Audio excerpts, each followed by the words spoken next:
to start. Kindly ready yung sa 1. Okay, group number 1, please. Kindly state the names of the members of group number 1. Sir, ako lang po, tsaka si Rubelin Gonzalez. Sandali mahanap lang ako ng susulatan ko. Okay po.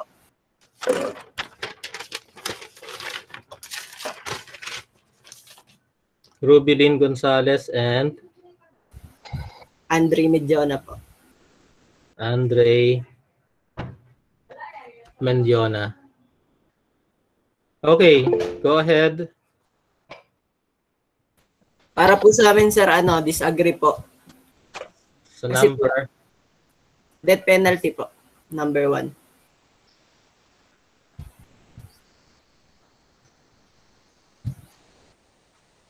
So you agree sa death penalty? Disagree po. Disagree. Okay. Disagree po kami kasi, sir, kahit may parang tama, parang mali din po. Pero disagree po kami. So parang tama po siya kasi kung isipin, halimbawa po, kung may anak ka, tapos yung anak mo ginahasa, pinatay, tapos ikukulong lang yung gumawa nun, tapos papakainin mo pa. Ayon po yun sa nabasa ko, sir. Papakainin mo pa yung gumawa nun. Kasi yung pinapakain po, di ba, sir, sa mga nakakulong yung galing sa tax. So kung nagbabayad ka ng buwis, parang pinakain mo pa yung gumawa sa anak mo nun. So parang yun po yung, parang tama po yun na tama sa death penalty. Pero disagree po kami kasi, sir, wala pa rin po tayong karapatan na kumitil ng buhay ng isang tao. Correct. Tsaka, sabi nga, sir, sabi nga po ni Rubelin na hindi lahat ng nahatulan ng death penalty ay yung ibang nahatulan ng death penalty ay inosente. Kasi nga po, yung iba walang kakayahan na ipagtanggol yung sarili nila. Kumbaga, walang pera para kumuha ng mga attorney para ipaglaban yung yung sarili nila. Kaya sinasabi siguro ng iba, sir, na ang hustisya ay para lang sa mayaman. Pero disagree kami, sir, kasi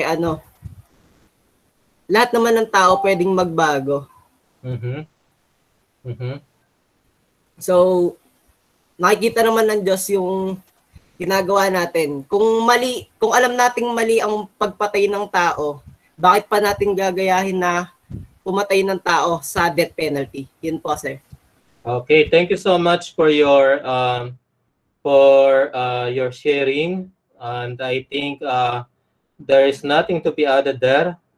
That is also my position that death penalty is something that is final, and it deprives the person the chance to make up for the sins that they have committed. Okay, everybody should be given, or everyone deserves chances in life. Okay, so habang buhay ang tao, mayroon siyang pag-asang magbagong buhay. Okay?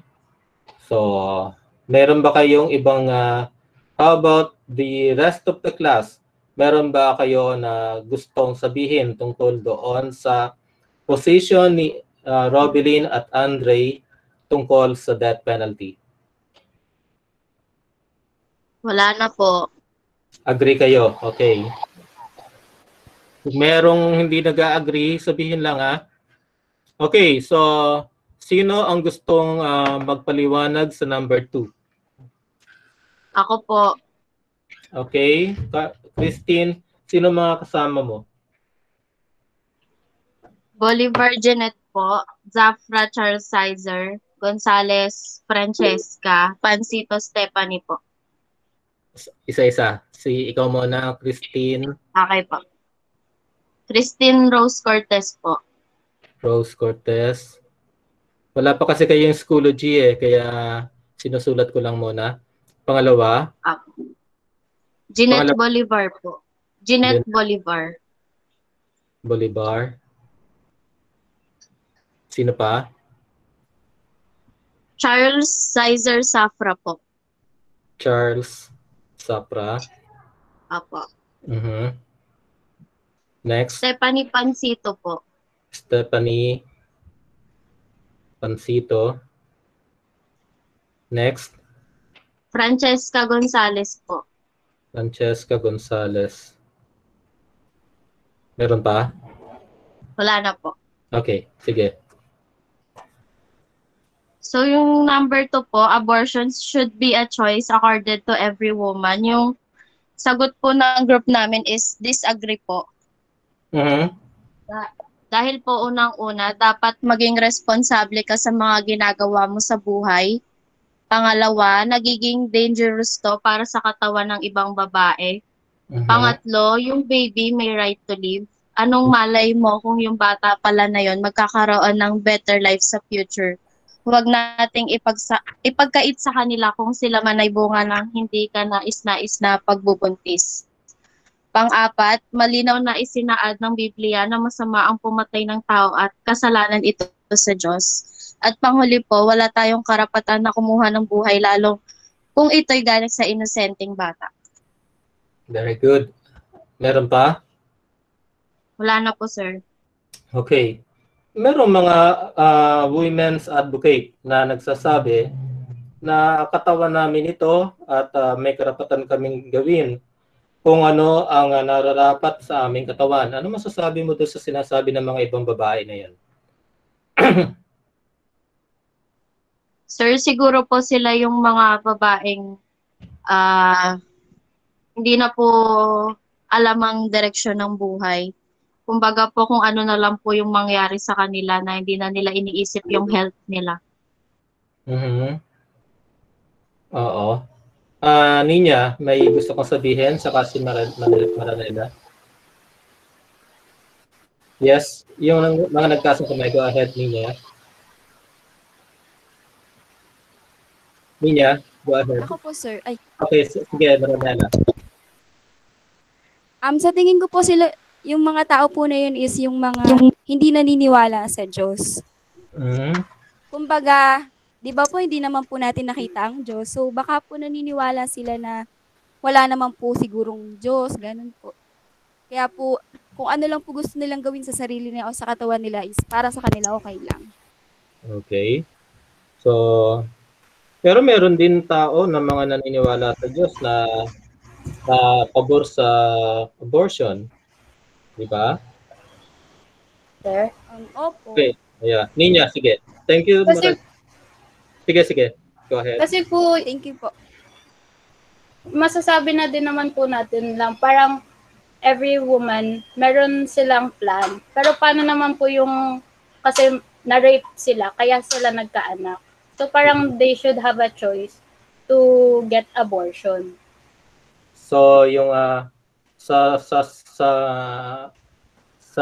kaso ng rape, no? Na nagkaanak dahil sa rape. So, sa tingin mo ay justified yung abortion? Debate pa rin siya, sir, kasi dahil din sa sa nakasaad din sa Bible, sir. Pero kung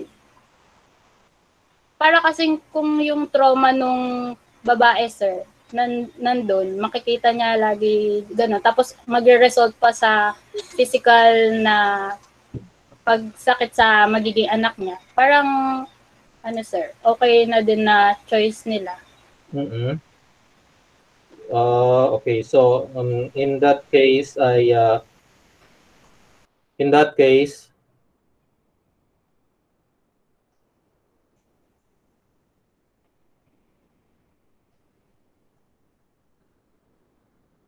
sandali lang I am just answering the dean.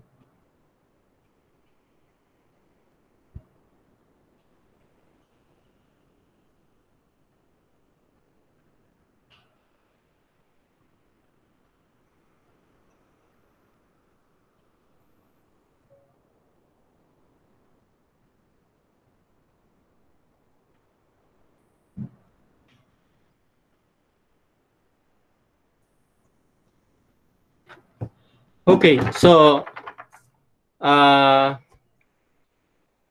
there is an argument talaga that children born out of rape, incest, and traumatic events may that abortion may be allowed in those cases. However, this is actually final, and there is a lasting effect also on the mother that somehow they are not really sure. They are not really 100% certain that they want to abort the baby. Okay? And once the baby is aborted, it cannot be undone. Hindi mo na ito po pwedeng ibalik sa katawan ng nanay, ano? At kapag ka ito ay nangyari at pinagsisihan niyan bandang huli, it will remain in the conscience of the mother for as long as he lives. And so therefore, there must be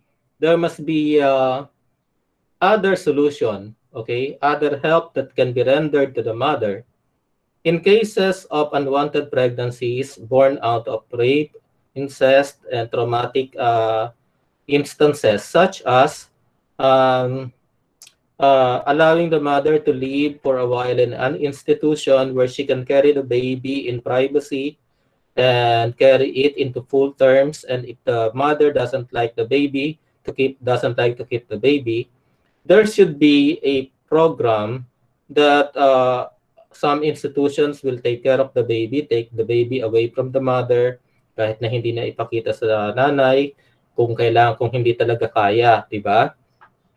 So, abortion is not the only solution to pregnancies born out of rape. Do you understand? Do you understand that? Ninya? Naintindihan ko ba? Yes, sir. Okay, so yeah, thank you for your contribution and for the contribution of this group. Okay, hindi ako marunong magbigay ng score na hindi perfect eh. So lahat ng mga nagsalita, mga nagbigay ng comments, at mga nag-report, nagbigay ng grupo na nagbigay ng report, automatically are receiving a perfect grade of 10. Punta naman tayo sa Thank you po. of course. Okay. Sir, excuse me po. Yes, Sir Ninya. Martin. Yes, Ninya Marina Rosa. Sir, hindi ko po kasi kayo mahanap sa Facebook, yung account niyo po. I-PPM ko po sana kayo, sir. About po dun sa NSTP ko po, inasikaso ko po siya kahapon. So, na-credit na po yung NSTP ko from BSU po. Congratulations, Ninya. Opo, sir. So, Kaya po, sabi ko po kasi kay Sir Jerwin, inform ko na lang din po kayo para po aware po kayo na na-credit na po. Kasi nakapag-enroll po ako ng NSTP, na-credit po siya, sir. That's right, Ninya. So, you don't have to take NSTP anymore. Pero, Ninya, Yes po, sir. if you like to learn more, Can I attend, sir, kung in case po na ano? yes, yun ang sasabihin ko. If you like to learn more, if you think that you are going to learn something more with us, Yes, sir. then you are very much welcome to join us. Pero hindi ka na lang kasama sa Schoology. Pero dito sa meeting, you can always attend. Okay? Okay, sir. Thank you po. Okay, thank you then, Ninya.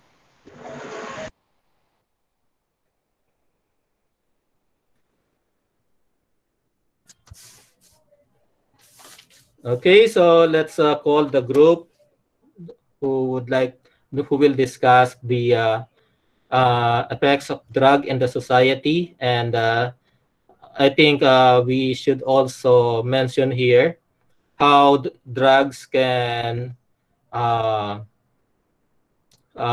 reduce the dignity of a person. But then there is also some cases of campaign against drugs wherein people who were suspected of drug dealing and drug using are being executed extrajudicially. So sino ang grupo na magdi-discuss ng number 3?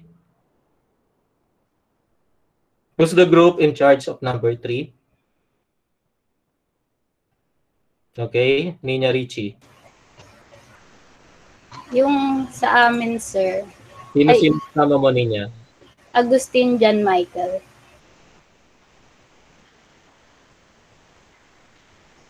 Agustin, John Michael po.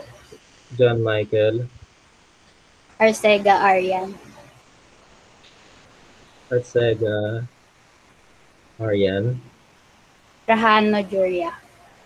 Again, Trajano Juria. Rahano, Julia. Opo. Kayong apat lang? Opo. Okay. Yung sa number 4, ipaki-chat na lang yung mga member ng number 4 para habang nagsasalita ay sinusulat ko na lang yung mga pangalan. Okay, so yung number 4, i-chat na yung sino-sino kayo. Go ahead, Nina. Sa amin po, sir, generally, Excuse me, may I just paalala ko lang ulit, paki-open ang webcam. Lahat, please. Okay. Okay, Nina, go ahead. sa amin po, sir, generally, agree po kami na drugs can harm the society. Pero kung titignan po siya in a medical way, dahil merong iba din pong medicines na kailangan ng drugs, parang yung sa take po namin is okay lang po siya as long as may moderation po siya. Yun po, sir. So drugs can be taken in moderation if they are therapeutic. Yes, sir. Okay, but we are talking here about drugs that are, we are only talking here about drugs that does not have any benefit to the body, and they are being used only for recreational use. We agree po na it can harm the society, sir. And what should be done to people who are using or pushing drugs? Do you agree in the drive of the government? Sir? Do you agree in the drive of the government to eradicate the society of drugs by any means necessary? Doon naman po, sir, yes po, but yung sa government po kasi natin ngayon, parang may kulang pa rin, may butas pa rin in dealing with drugs, in dealing with drug users and pushers, sir. Kaya parang dahil doon, meron din mga inosente na tao na mamatay dahil sa akala nila drug users sila or pushers. So parang, sir, sa take din namin, yung sa government po, okay naman po, parang may kulang lang, sir. Okay. So there are abuses that are happening in the war against drugs, and those abuses contradict and belittle the dignity of the person, because if you were simply suspected of using or pushing drugs, even without the process of the law, you can be executed right on the spot, right? And that is something that is regrettable in our society right now. Okay. Yes, sir. However, the objective or the motivation is correct. Okay, the motivation is correct that the government should really eradicate the society of the scourge of drugs, because drugs will not really will not contribute anything good to the society. It destroys lives, right? Drugs Yes. destroy lives. Okay. So, yon. Kaya lang, In doing so, we must not also forget that we are dealing with human people, with individuals with uh, in possession of the dignity of life. Okay? Alright. So, group number 4, hindi wala akong natanggap na message. Tingnan ko nga, baka may nag-message. Ito pala. Group number 5 to. Yung group number 4. Ito ba? John Merrill, Abigail, and Salvador, Kathleen. Okay, go ahead. Sir, about the abortion. About? Hello po. Okay, Sa sandali. abortion po yung sa amin po. Ha? About po sa abortion. About abortion. Sino to? Sinong grupo to?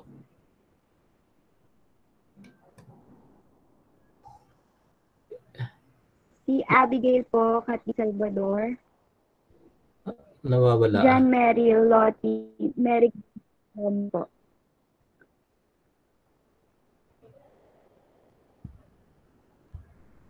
Ito yung Charlotte Adra, Rona May. Yun ba?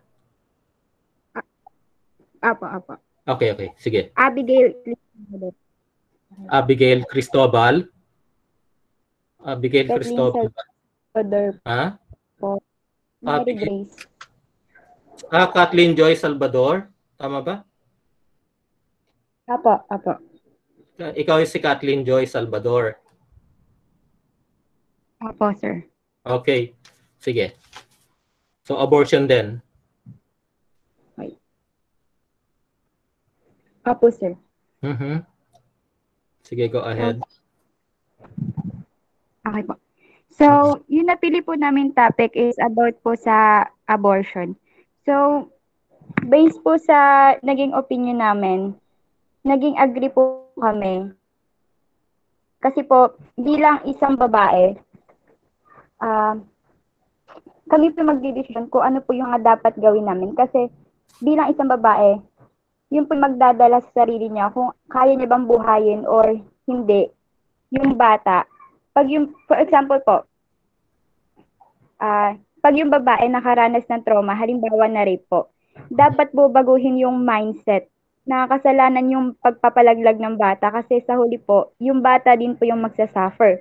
So kung hindi naman po kayang buhayin, tas may nabuo po, hindi pa naman po huli ang lahat kasi di pa naman totally sanggol yung bata. So, magiging mas kasalanan pa po kung isusumbat mo din yung pagbuhay mo sa anak mo at pinapakita mo pa na labag sa loob mo na binuhay mo yung bata. Then naging agree din po kami kasi hindi naman po dahil sa ayaw namin ng responsibilidad, kundi yung babae po, choice niya po yun. Dahil alam naman po sa sarili na incapable po kami na bumuhay ng bata na alam namin magsasuffer din siya in the future. So, pero alam naman po namin na mali yung abortion or pagpapalaglag ng bata. Pero kailangan po nating isipin kung ano yung mas makakabuti sa kanya kahit hindi pa po siya totally nabubuo or ganap na bata. Yun lang po, sir. Thank you po. Meron ba kayong okay, thank you for your for sharing your thoughts. Class. Okay. Class, any comment on the reaction to the group of Abigail Cristobal?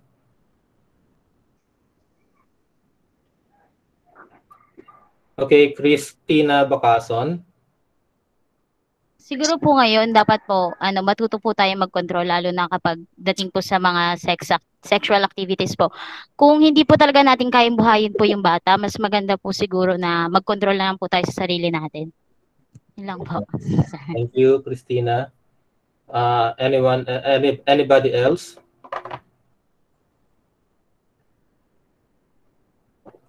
Saka po sir, di ba po kung hindi po natin kayang buhayin yung bata, meron naman pong adoption.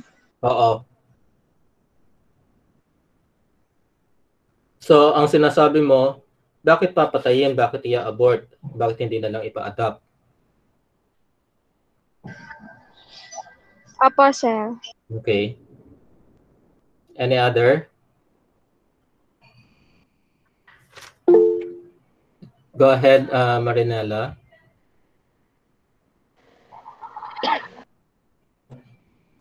Go ahead, Marinella. Ay, Yes, hindi Marinella. po natin alam yung future, sir. Mm-mm. Hindi po natin alam yung future na pwedeng tahakin ng bata kung sakaling binuhay, di ba? Kasi po malay po natin, siya po yung maging daan para maibsan yung kurot or sakit sa babae kung bakit siya na-rape or baka siya pa yung maging rason ng pag-angat or yung parang po, yung parang siya yung maging way para maging maayos yung future ng babae or nung na-rape po. I agree with you. Ayun po, Thank sir. you for that. Okay. Anybody else? Nina Marie Mendoza? Sir, para po din sa akin, hindi naman po siguro sagot yung abortion. Kasi in the first place po, wala naman pong kasalanan yung bata regards kung ano po yung nangyari dun sa babae. And what happened to her, kung hindi man po nila ginusto or na-rape man po siya, dahil po hindi naman po kasalanan ng bata yun. Kasi in the first place, wala naman po siyang muwang, hindi naman po niya alam kung ano po yung nangyari sa kanya. So, why you need to abort? Tama naman po sila. Meron naman pong adoption and sa mga DSWD po for the process of proper adoption para po sa magkaroon ng magandang buhay yung bata. You're correct, Nina. Okay, so the position of the group of Abigail is that we also have to consider the psychological health of the mother who is traumatized, and that they consider that while they are carrying the baby, they are suffering from psychological pain, and that the baby, for as long as they see the baby, it will remind them of the trauma. Now, the other members of the class are arguing against that because there are institutions that can help mother to carry the baby into terms, and that there are counselors who will help the mother uh, to process their pain, okay, while they are carrying the baby to terms. And if ever the mother, up to the time that she gave birth, would still be unable to accept the baby, there are institutions, DSWD, or charitable institutions. Dito sa Giginto ay mayroong tahanan para sa mga babae na ganyan sa tabi ng seminaryo, wherein they are going to be taken care of. Marami, no, hindi lang na hindi nag-iisa ang babae na susuungin ang kanilang problema at pagsubok na yan. Mayroong mga paraan para ito ay masolusyonan ng hindi natin kinakailangang isakripisyo yung buhay ng bata. Okay, but I respect the position of the group, okay?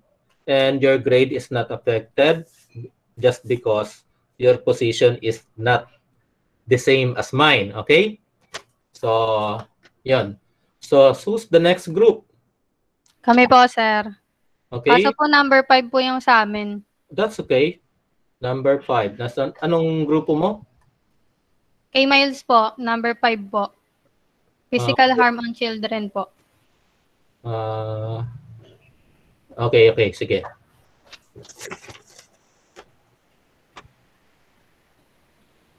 So, yun nga po, sir. Sorry. Okay, Maya, go ahead. Sige, ikaw muna, Ate Pao. Sige, ikaw muna.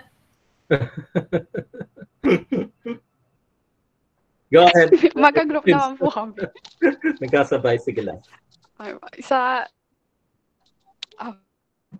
number 5 po, disagree po yung stand ng for the reasons po na unang-una, halap po kami ito po yung which is din po disiplinahin yung bata through proper communication. So dito po, gusto ko lang po i-elaborate na siguro po kaya po may mga magulang na nagagawang disiplinahin yung anak nila through physical harm dahil sa tingin po nila yun yung madaling paraan para madisiplina po nila dahil siguro po ayaw po nilang mag-invest ng time or mag-exert ng effort para kausapin po nila ng maayos yung anak nila.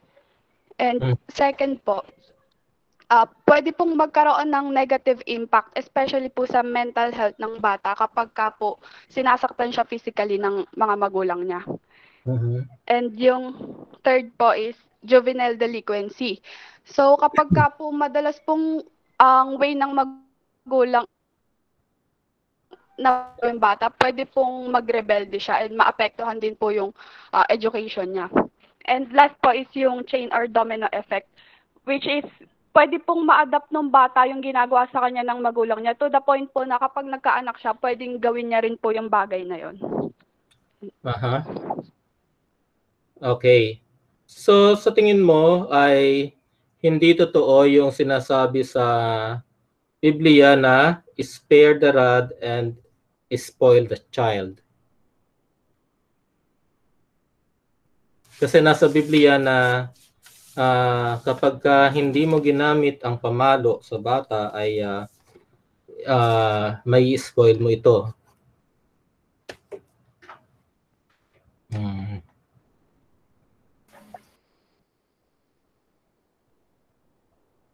Totally ba ang inyo bang posisyon ay totally ay hindi dapat na paluin ang isang bata na nagkasala? Hindi naman po kasi po depende po talaga sa bata 'yun eh. Kung ano po yung kinalakihan niya. Kasi po hindi lang po yung magiging ugali po ng bata nakadepende po sa may paligid niya kung paano po siya pinalaki. Kung paano po niya tatanggapin 'yon. Kasi po magkakaiba po yung pagtanggap ng bata eh. May mga bata po na nanadaan po sa salita, tas may mga bata po na kailangan po talaga na i-inflict ng pain. Kaso nga lang po, hindi po pare-parehas yung pagtanggap ng bata. Yung iba po, napupunta po sa rebellion. Tas yung iba naman po, parang nagiging lesson na po sa kanila yon. Pero kadalasan po kasi, sabi po sa psychology, 90% po ng yung mga batang napapalo po, nagiging brutal din po sila sa iba kasi parang gusto po nilang maiparanas yung pain na yun kung ano po yung naranasan nila. Tapos yung iba naman po dahil kinalakihan po nila na pinapalo sila ng magulang nila, pag nagkakaroon po sila ng partner sa buhay, hinahagupit din po nila. Tapos ginagawa din po nila sa anak nila. Kaya po ang nagiging resulta po, generation by generation, hindi na po napuputol. Puro ganun na po yung nangyayari. Tapos sabi din daw po dun sa may sa psychology po na research ko. Sabi po nung iba, hindi na po nakakapaglabas ng feelings yung batang na-inflict ng pain. Kasi po, feeling niya, any moment na magsasabi siya ng feelings niya, masasaktan po siya. Thank you, Pauline. That is very insightful. Thank you po. Okay, that is very insightful. Meron pa bang iba na gusto mag-comment? Kami rin po, number 5. Physical harm din po. Number 5. Opo. Number 5 na ito Number 5 nga kayo na nag-report. Ay, ibang group po kami, ibang group. Excuse me po. Yes. Tas yung sa pagpalo po, okay lang po sana napaluin yung bata as long as alam niya po kung bakit po siya napapalo. May reason po behind dun sa may pagpalo. Hindi po yung basta-basta lang po pinapalo. Kasi po may mga magulang po na gusto lang po nilang manakit, ganun po. Dahil po problemado sila, tas o kaya po yung iba po lasing tapos gusto lang pong manakit, ganun po. Yung hindi po reasonable, ganun po. Kumbaga irresponsible yung ginagawa nilang pamamalo. Opo, hindi po tama.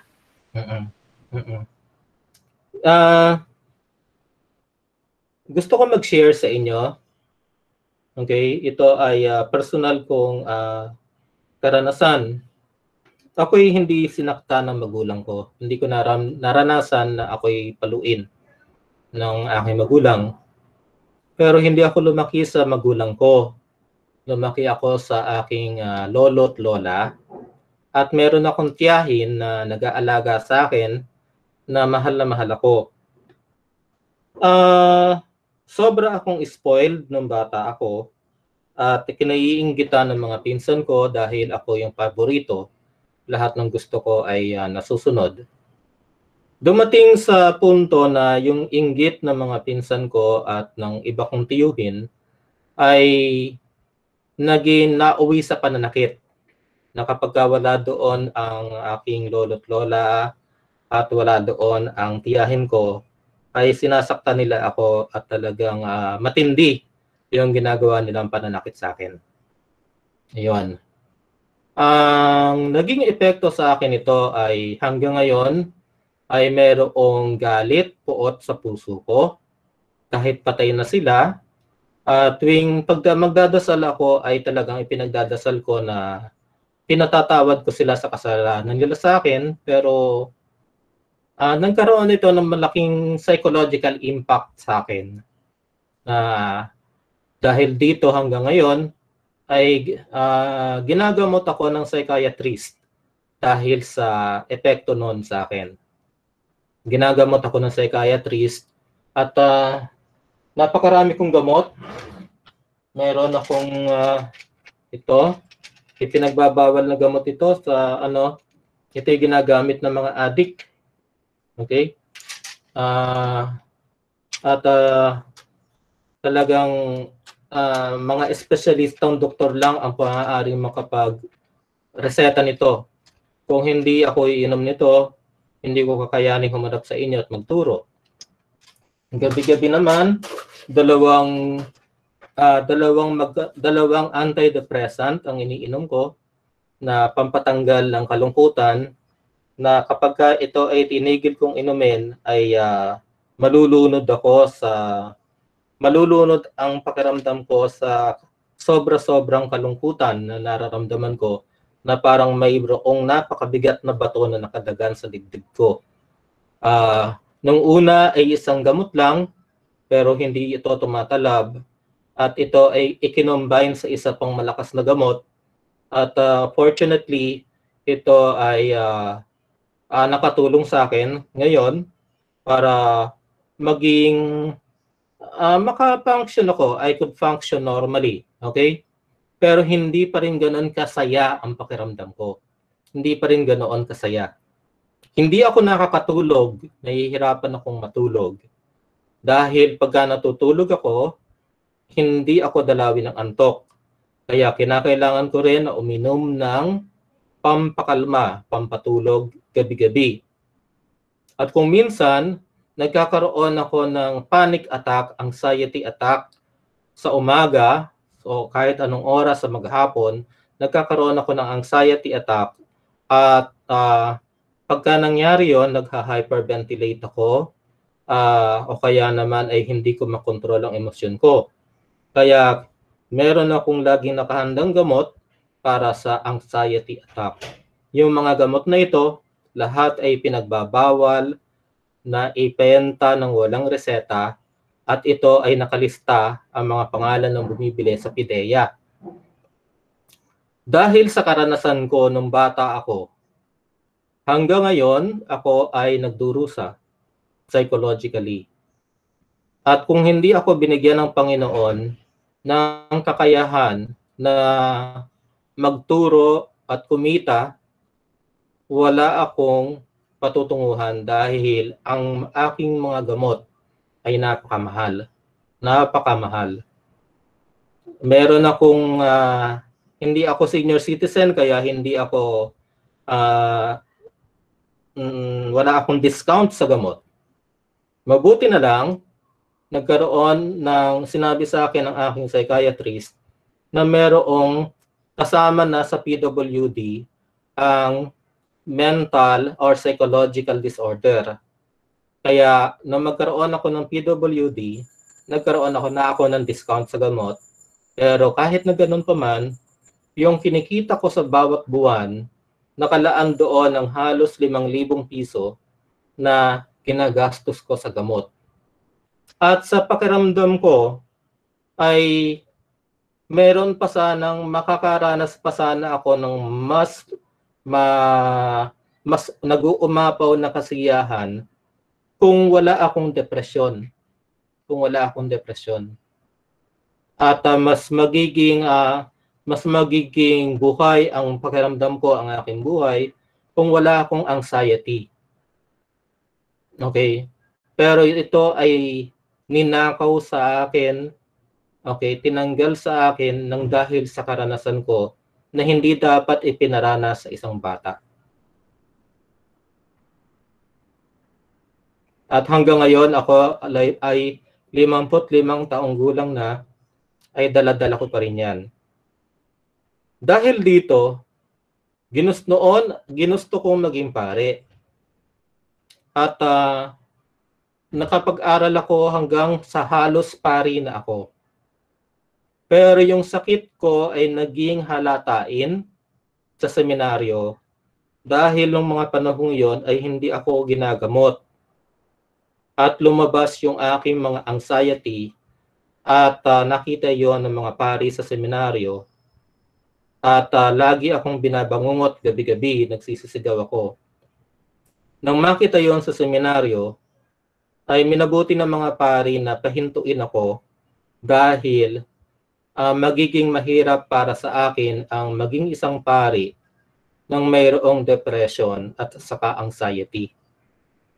Kaya ito na naman, isang bagay na nawala o ninakaw sa akin ang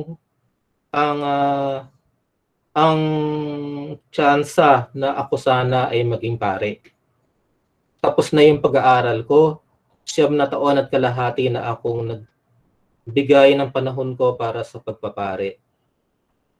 Pero hindi ako natuloy dahil sa epekto ng sakit ng mga pagmamalabis na dinanas ko nung bata ako.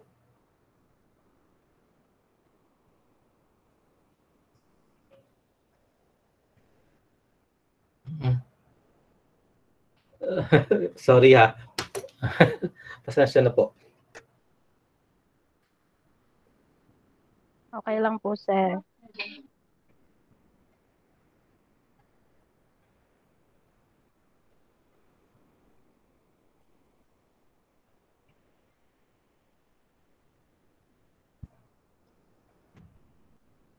Ngayon ay sinisigaw. I'm really trying hard to make every moment of my life count, meaningful, to make the most out of my everyday life, to be able to contribute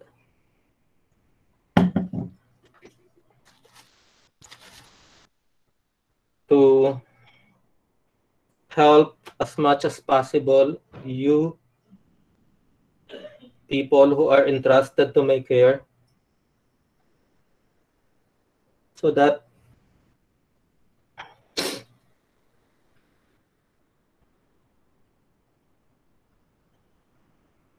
at the end, even if these things happen to me, I would still be able to tell God that I did something right in my life, and that in spite of everything, I made use of all the pains,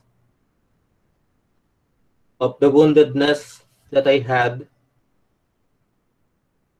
to share the love, to spread God's love.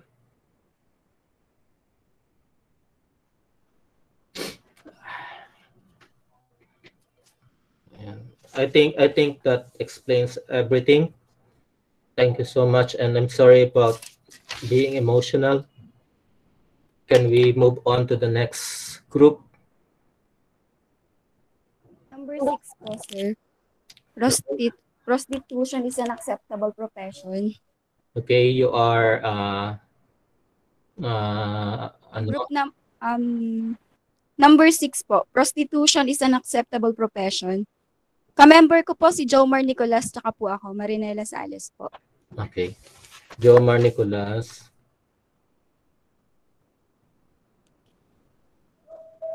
Marinela Sales. Apo. All right. So let's hear from you. So, disagree po kami doon. Kasi naniniwala po kami na ang katawan ng tao ay templo ng Panginoon at hindi dapat dinudumihan. But somehow, may mga taong ginagawa itong negosyo. Dahil maaaring hindi nakapag-aral, naiwanan ng asawa at ito lamang ang alam na trabaho para masustentuhan ang pangangailangan sa araw-araw. But at the end of the day, mali ito. Dahil ang katawan ay templo ng Panginoon, kaya't kailangan itong ingatan at hindi madungisan.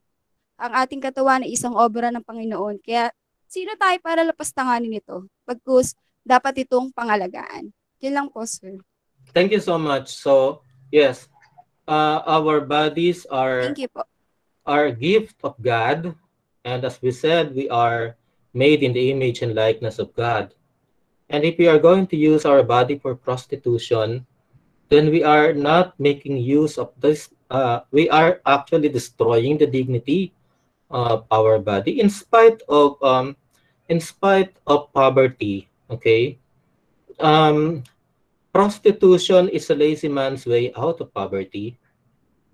You can wash other people's clothes. You can sweep the streets. Pwede kang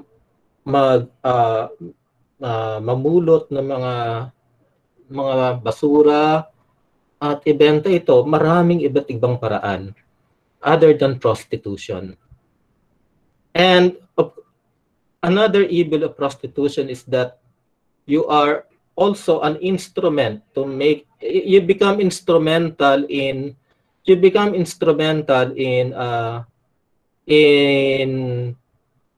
in making other people, okay, in putting other people in the occasion of sin. Okay? In the occasion of sin. Oo, syempre, sasabihin mo, hindi mo naman sila pinipilit eh. Pero because of the availability of prostitution, then people are, well, it becomes possible not just to people who has the means, but also to young people. Basta meron silang pambayad. Okay? So, thank you for that group. Next group. Sir, group 6 din po kami. Okay, group 6. Okay pa. Sandali lang po, sir. Okay, Christina Bakason, ano? Apo. Yung sa amin po, according to 1 Corinthians chapter 6 verse 13, the body is not for sexual immorality, but for the Lord, and the Lord for the body. Prostitution is not only destroys marriages, families, and lives, but it destroys the spirit and soul in a way that leads to physical and spiritual death. And according to Romans chapter 6 verse 13 also, God's desire is that we stay pure and use our bodies as tools for his use and glory. So it is clearly stated that the prostitution is considered as a sin. Thus, our group is disagreeing to the statement that prostitution is an acceptable profession. Tapos yung normalizing po kasi ng normalizing the act of buying sex also debases men by assuming that they are entitled to access women's bodies for sexual gratification. Pag na-normalize yung pagbabayad po kasi para maipag-sex ng mga lalaki sa babae, para po nagiging commodities na yung babae, para nagiging commodities na po yung mga babae. Tapos then the idea of women having sex for money, then you should also have a problem with pornography, exotic dancing, and people dating for money. If you do not have a problem with all of these socially accepted practices, but have a problem with prostitution because it is morally questionable, then you have lost your right to any forum where discussions about the safety and rights of women are being made. Para din po sa akin, kaya din po ako nagdi-disagree. Kasi yung isa po sa napanood ko sa balita, yung mga tao po kasi na na-addict sa sex, yung sa mga pornography po, ano po sila, nagiging prone po sila, nagiging aggressive po yung pag-uugali po nila, mainitin ang ulo, which is nakakasama po sa yung sa mga social po. Yan po. Thanks, sir. Ang daming ano, no? Ang daming pwedeng masasamang epekto ng pornography, ng prostitution, hindi lang sa mga prostitute mismo, kundi sa tao, sa iba, sa pakabataan, sa pamilya. It destroys family. Okay? And hindi lang naman babae ang nagiging prostitute, mga lalaki din. Sa ngayon, dumadami ang mga male prostitute dahil marami ang mga third sex, mga homosexual. Okay? Karamihan sa mga kumukuha ng mga lalaking prostitute ay mga bakla at meron ding mga babae, mga matrona. Okay? It commodifies the body, sabi mo nga, it commodifies the body. It makes the body a commodity, something to be sold. Okay? Something to be sold. And at the same time, child abuse, child prostitution that can leave an indelible mark on the soul of the child who did not actually choose these things for themselves. The adults in their lives are the ones who chose this for them, imposed prostitution on them. So what will happen to them when they grow up? Would they be able to develop self-esteem? Yon. Would they still be able to live with the memory of their dark past? And that is so sad. Okay. Thank you so much for that. Okay. Any other group? Sir. Yes. Thank you po. Okay. 7 po. Group 7. Pauline. Opo. 4 lang po kami. Nasaan ba yun? Okay. Ramirez Paulinan po. Hindi kasi yun ano to eh. Sige, go ahead, dinahanap ko. Ramirez Pauline. Nasa unahan ba kayo? Kakasend ko lang din po bago yung ano. Nandiyan lang po. Ayan. Okay. Number 7. Opo. Okay. So, group na sa 7 po, sa amin yung sa kung dadalhin po ba natin yung mga elders sa nursing homes. Lahat po kami ay disagree po. Siyempre po, katulad po ng utos po sa Biblia, sa 10 utos, honor thy father and mother po. So, disagree po kami lahat na dalhin po yung mga magulang natin pag tumanda na sa nursing homes. Pero po kasi, sa atin po kasing mga tao, ano po parang iba-iba po tayo ng ano depende po talaga, 'di ba po? Kung may iba po na mag-a-agree po na dalhin yung magulang. Kasi po 'di ba yung iba pong anak suwail, hindi po talaga na bibigyan ng atensyon yung magulang pag tumanda na, akala nila responsibilidad nila na ang bigat-bigat sa loob nilang alagaan. So may mga pong mag-a-agree na talagang dalhin na lang po yung magulang sa nursing homes kasi po mas maalagaan sila doon, mas magiging maayos po yung lagay nila. Pero po para po sa amin, disagree po. Kasi po, di ba po, simula pa lang po nung bata tayo, nalagaan na tayo ng mga magulang natin, may pagkakataon po yung magulang na i-abandon na tayo, di ba po? Pero hindi po nila ginawa.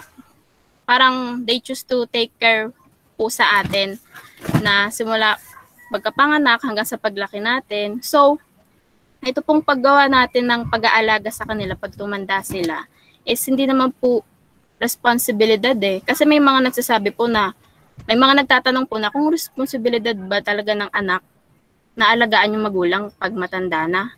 Pero para po sa amin, hindi po siya responsibilidad kasi aalagaan mo po yung mga magulang mo pag tumanda na, kaakibat mo ng pagmamahal. Dahil po sa pagmamahal, kaya mo sila inaalagaan. Na isipin rin po natin na kung dadalhin po natin sila sa nursing homes, mapapabuti ba talaga sila doon? Isipin po natin yung mental health din po nila. Kasi diba po, matanda na sila, so kailangan talaga rin po nila ng pang-intindi sa atin. Na tayo naman po yung umintindi sa kanila, na alagaan natin sila, na isipin natin yung kahihinatnan po pag nandoon sila, kung makakabuti pa talaga. Kasi po, may nabasa rin po ako, nag-search po ako na may isang anak po na dinala po yung magulang niya matanda sa nursing homes. Tapos po, kada bumibisita po siya, parang yung nanay niya po is parang nakatulala lang po yung ganun. Yung parang ayaw kumausap, ganun.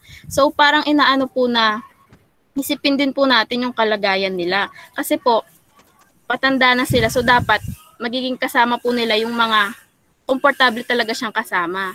Na dapat yung mga matatanda po is enjoy na lang po nila yung mga titira nilang buhay dito sa mundo. Yun lang po, sir. Thank you po. Thank you so much. The ideal talaga is to for the family to take care of the elderly, right? And that it is enshrined in the Ten Commandments. God's fourth commandment is honor your father and your mother. Take care of them when they are already frail. And if you do that, God will grant you long life and prosperous life. So ito lang ang isa sa mga utos ng Diyos na may kapambal na gantimpala kung ito ay yung susundin. Dahil ang pag-aalaga sa isang magulang, lalo na kung sila'y matanda na, ay may kaakibat na pagsasakripisyo. Okay. Now, hindi rin naman natin po pwedeng husgahan ang mga European countries, lalo na sa Europe at sa Amerika, na kung saan they have institutionalized nursing homes for the elderly. Dahil sa kultura nila, ang kanilang buhay ay nakatali sa trabaho. At ang natira kasi ako sa Amerika, no? Lahat ng bawat isa na nasa tamang gulang na, actually kapag ang isang tao pagtungtong na sila ay nasa college na, sila ay nagtatrabaho na kasabay ng kanilang pag-aaral. At hindi sila maaaring tumigil sa trabaho dahil mataas ang standard of ang cost of living. Sa Europe, sa US, mataas ang cost of living. Kaya kinakailangan patuloy sila magtrabaho. Ngayon, dahil dito, hindi katulad dito sa atin sa Pilipinas na mayroong maaaring isa sa mga magkakapatid na maiwan para alagaan ang kanilang magulang. Doon, hindi sila mabubuhay kung mayroong isa na hindi magtatrabaho. Kaya nga, naging institution ang nursing home sa mga ganitong bansa na kung saan nagbabayad sila ng binabayaran nila ang pag-aalaga sa kanilang mga magulang. At hindi naman natin pwede silang husgahan na sila ay hindi nila sinusunod yung pang-apat na commandment dahil mayroon ginagawa din naman nila yung obligasyon na laging dalawin halos araw-araw, kung kinakailangan ay dalawin, kumustahin yung magulang nila sa nursing home. Okay? Kung sila ay hindi dadalhin sa nursing home, maiiwan ang matanda sa bahay na walang mag-aalaga at maaaring mapahamak. Ganun yun. Ano? So, ito ay depende kung saan tayo nakatira. Dito sa Pilipinas, wala masyadong nursing home pero makakahanap ka kung kailangan mo talaga. Ang meron dito sa atin yung home for the aged, ampunan doon sa mga itinapong matatanda. Okay. Yung sa nursing home hindi masyado dahil kung ikaw katulad ko, no? Katulad ko ay wala ako halos panahon na para alagaan ng nanay ko na siya ay nakaupo lang, lagi nakaupo o nakahiga. Magkatabi yung kanyang higaan at upuan. Ang ginawa ko sa kanya, inilabas ko siya ng kwarto para hindi siya naiinit. Yung sala, doon ko siya inihiga at kinabitan ko ng isang malaking aircon yung sala. Tapos kumuha ko ng katulong ng isang kasambahay na ang trabaho ay para lang alagaan siya. Ngayon, tuwing lalabas ako ng kwarto ko dito, ay pinupuntahan ko siya, kinukumusta. Ganun lang, pero yung para alagaan, hindi ko na ito nagagawa. Kung sakasakali na ito ay pwede sa sistema natin dito sa Pilipinas, pero kung ako ay nasa ibang bansa, kung ang nanay ko at ako ay nasa ibang bansa, ay siguro masasabi ko sa inyo na ibabayad ko ito sa nursing home.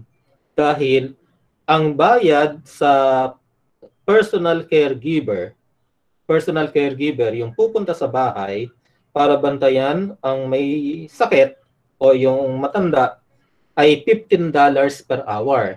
Kung ikaw ay wala sa bahay at nagtatrabaho sa loob ng 10 oras, magbabayad ka ng $150 a day, which is katumba sa pera natin ay 7,500. Imagine that.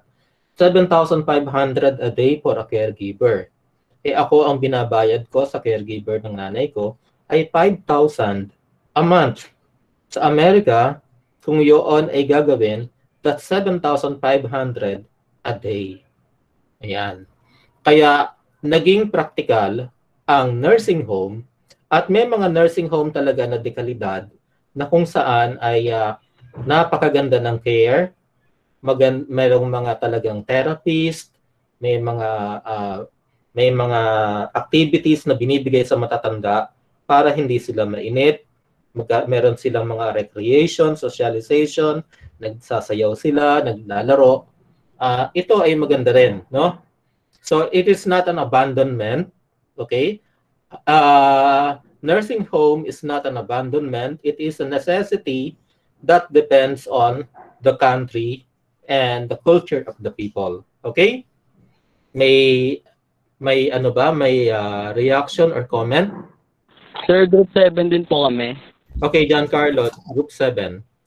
Group 7 with behalf of my group, with Kristen Almonte, Eliza Arinda. Yeah, I have it on the screen. Go ahead, Carlo.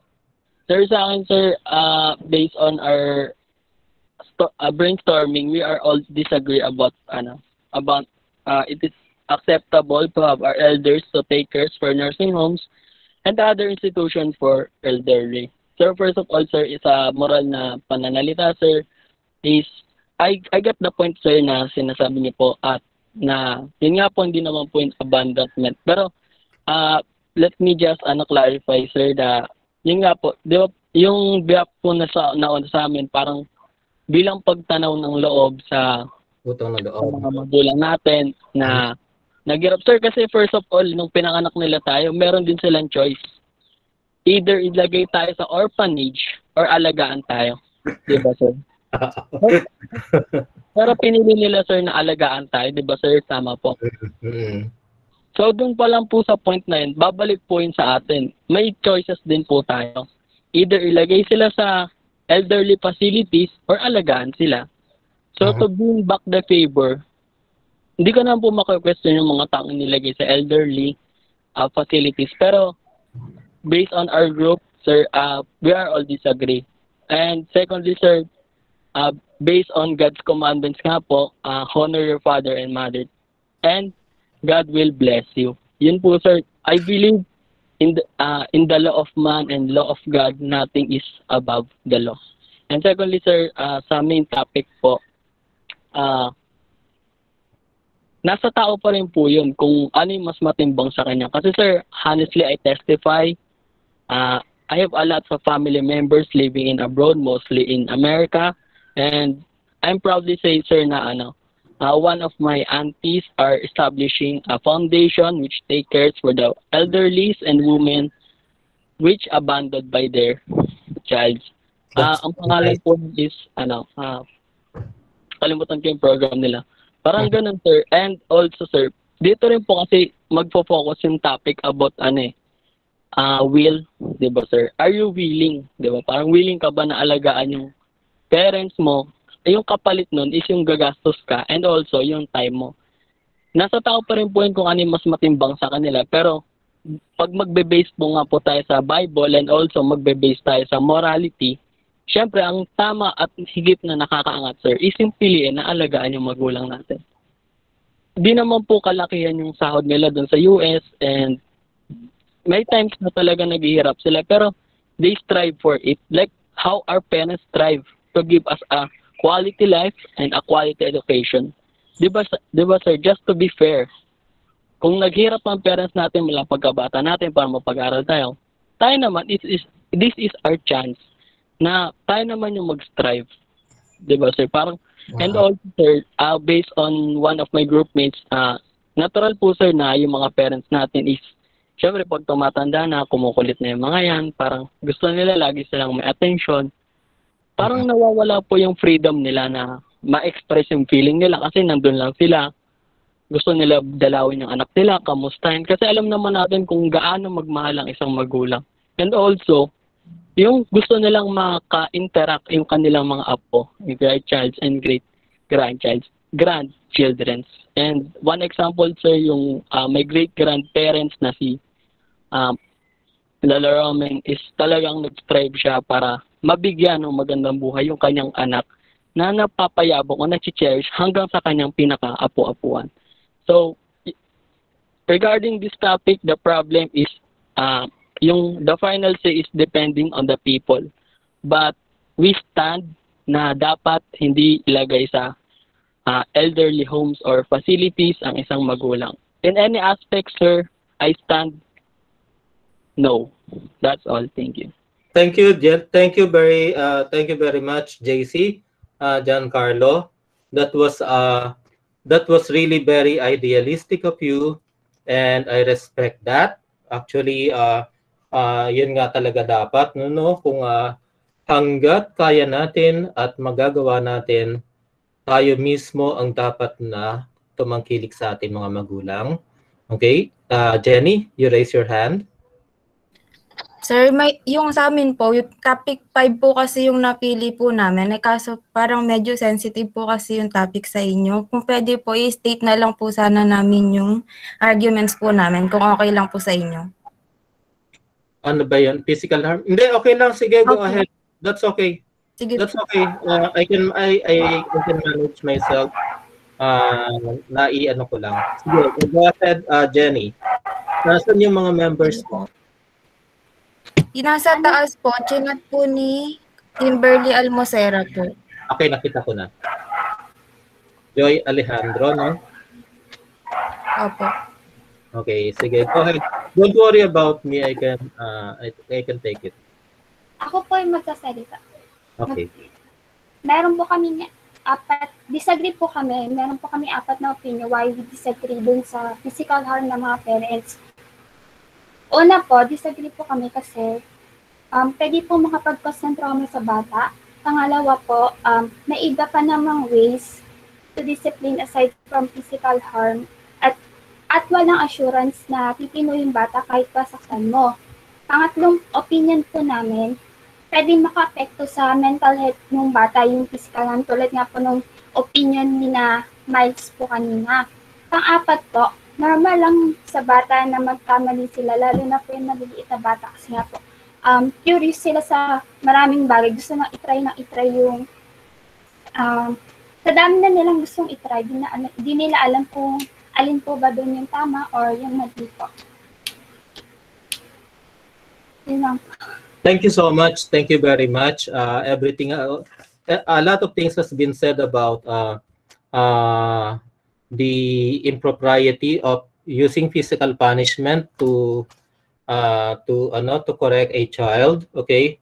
But we also should consider that there are times that physical punishment is actually halos wala dapat pero meron talagang pagkakataon na kung talagang sobrang kulit na, napakaraming beses ng pinapangaralan, lahat ng pagmamahal at pagpapaliwanag ay ginawa na, maaaring gawin pero sa paraan na hindi ito bunga ng galit, kundi ito'y bunga ng pagmamahal. Yan. Sige. Thank you very much. Next group. Next group. Go ahead. Wala na ba nga? Parang merong tayong topic na hindi pa na-discuss. Tingnan nga natin. Nasa number 12. Prostitution, drugs, military offensives. Wala bang nagdi-discuss ang military offensives? Parang wala. Okay. Meron bang grupo na hindi pa nakapag-report? Wala na? Okay, any individual who would like to say something about military offensives? Anyone? Sir, Yes, Giancarlo. sir, ako po. Oo, sige. Sir, dun po sa military offensive sa Mindanao, maybe some of us know that it is a propaganda. Parang ginagamit din sir ng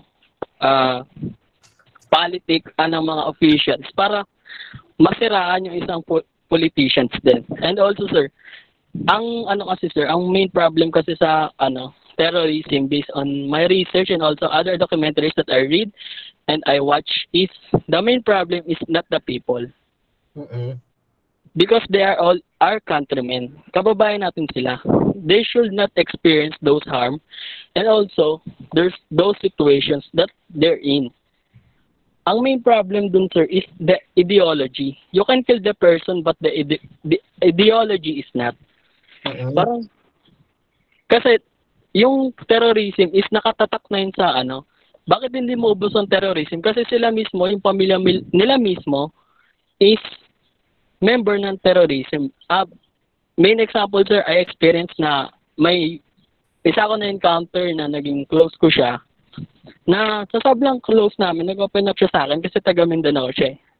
Ang tawag ko sa kanya lagi, Marwan, ganun. Marwan, ganun.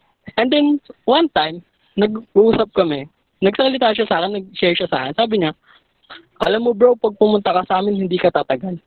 Di nagulat ako, sabi ko, bakit naman? Madali naman ako makisama. Hindi. Kasi ang sabi niya, doon daw kasi sa lugar nila, kada pamilya doon, yung panganay is kailangan sumali sa organization, which is Abu Sayyaf. Ayun. So, ano sila? Obligado? Yes sir, obligado. Wow. True story to sir. And doon ko na-realize may I request that you open your cam so that we can see you? Sir? Pwede bang mag-on cam ka? Sir, sorry ka. Yan. Okay, Giancarlo, go ahead. So, ayun sir. So, doon ko na-realize na kaya pala hindi maubos-ubos yung terrorism sa Pinas. Kasi, sarili nating kababayan yung ginagamit. Diba? Kasi kung iisipin mo, ano ba pinaglalaban nila? Ano ba yung main goal nila? Monggulo, mangwasak, manakop ba? Diba? Hindi naman talaga yun ang purpose nila. Ang purpose nila is meron talagang nagdi-dictate sa kanila na nanggagaling sa taas. Yun po, sir. And dun po sa may terrorism, sensitive topic po kasi, and information beyond is unjustified for both groups. Kasi wala nang po magandang madudulot yun magkakasakitan lang. Diba? May content na ginawa na pinakita ko magkano yung nagagastos tuwing nagkakagera. Diba? And also, it can cause a way for corruption in Tuso. Tama. Now, war is very expensive, both in financial aspect and also in life, okay? In terms of life and human resources, okay? Human resources is irreplaceable. Yes, sir. Okay. Thank you, Giancarlo, for very insightful for your very insightful contribution. So I will not be adding anything anymore regarding that because I think Giancarlo was able to say it all. Unless there are other members of the class who still would like to share their ideas regarding the topic, any topic. Okay, going once, going twice. Okay, no more. So, thank you for your cooperation. Very much appreciated ang inyong enthusiastic participation in our class discussion. Medyo mahaba pa, so please bear with me. Okay, so punta na tayo sa page 14.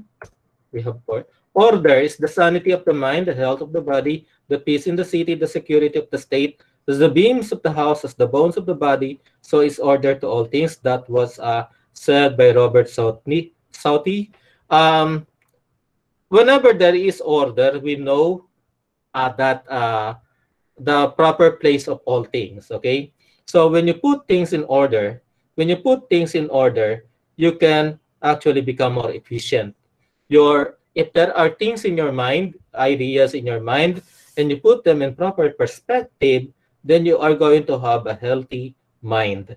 As I have said, I have been undergoing a psychotherapy, and the purpose of the psychotherapy is not for me to forget my traumatic past, but to uh, put that traumatic past into a proper place wherein that will no longer harm me, hindi na ito makakasira sa buhay ko, at ito ay magsisilbi pang lalo pa itong magsisilbi na patatagin ako.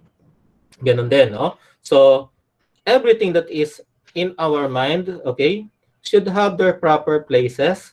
Some of the things that are going on inside the mind should be relegated to the lower rungs of that of importance, and there are things that should always be on top of our mind. So everything should have their proper place, and they should be ordered, interconnected, so that it will form a better meaning. Health of the body, of course, okay? So that activities and the food we eat should also be in order so that we maintain good health. The society, the state, these are things that are necessary. Order is the key, okay? Order is actually the key towards a meaningful life and productive life. The good citizen needs to understand that the value of order is important to many quests to improve himself as a person and as a citizen. That striving hard to arrange himself will allow him to be a more productive citizen, thus inspiring others to live peacefully and more meaningful lives by living the value of order every day. You know that we should have some kind of plan of action in everything that we do, that we do not just do things just because of a whim. We should have a plan. We know the different steps, how much resources should it require, okay? And that that we should not do things that are beyond our capacity to do, that we will not be able to finish, okay? Um, or aspire for things that we know is really beyond our capability. But we do not, and we should not be also limited to the limitations of the moment. We try to exert a little more, okay? Just a little bit more. Kung hanggang dito yung abot mo, okay, do not just aim for those things na abot mo. Because by exerting a little more, mas maabot mo pa no? Yun nga sabi nga ng isang kaibigan ko, alam mo, sabi sa akin, habang inaabot daw niya, saka pa lang dumadating. Okay, habang inaabot niya, habang pinipilit niya makuha, saka lang niya makukuha. Pero yung kung tinitingnan niya, no, sabi niya, itong kaibigan ko na to ay meron na yatang 20 klinika ng dental clinic sa iba't ibang lugar dito sa Bulacan, sa mga malls. Okay? Hindi siya dentista, pero ginawa niyang negosyo yung dental clinic, kaya boss siya ng mga dentista. So patayo siya ng patayo ng mga clinic. At yun ang sabi niya sa akin na ito, hindi siya matalino nung magkaklase kami nun sa seminaryo, hindi siya matalino. Pero nung ito yung naging kanyang basihan. At doon din natutunan ko sa kanya yung ganong mentality, no? Nasabi ko nga sa inyo, teacher ako, kumikita lang ako ng 25,000, 27,000 na basic salary. Okay? Kung ito lang ang pagbabasihan ko ng aking ikabubuhay, hindi ko kakayanin na magpagawa ng bahay, hindi ko kakayanin na bumili ng kotse, hindi ko kakayanin na na na, na ito mga ginagawa ko ngayon na okay? Pero inaabot kong pilit at nakikita ko na habang inaabot, ibinibigay ng Diyos. Okay? So, ang importante lang ganito, guys. Meron kang plano at alam mo kung ano ang mga necessary steps para marating yon. Okay? So, we have to have a plan. What? Plan is equated to order.